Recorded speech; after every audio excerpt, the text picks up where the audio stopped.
I'm Mike Allen, the director of the Paideia Center here at RTS Orlando. We have reading groups all over the world, and in different terms, we turn to various texts that deal with big questions. Texts from great early church fathers, or medieval theologians, or Reformation-era pastors.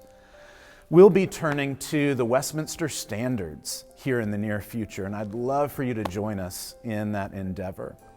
The Westminster Confession and Catechisms have been a remarkable witness, not only to those who are in churches like my own, where they're the official confessional standard to which we subscribe, but to so many others who've been influenced by them. The Westminster Standards are rather remarkable. They come from an assembly which was gathered actually to equip the Anglican Church, and in that regard, at one level, they massively failed from the very beginning. And yet, in God's kind providence, they have had such effect in places near and far, so that not only have they impacted Scotland and locales much closer to that assembly, but they have reached out and impacted places like Jakarta, Rio de Janeiro, Seoul, South Korea, and so many other locations and churches in between.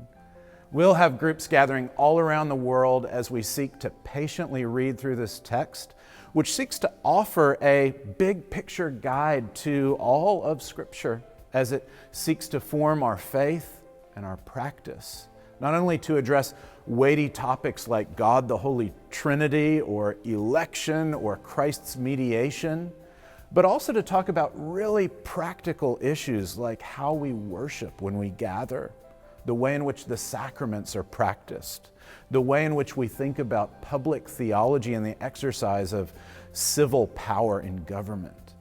As we explore these things, we'll turn to the confession and consider its witness so that we might be provoked to go back and consider Scripture.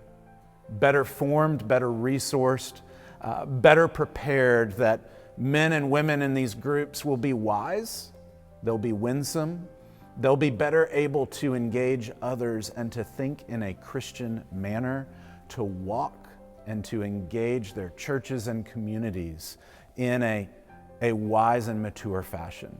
I hope you'll consider joining us in one of many groups around the world as well as online.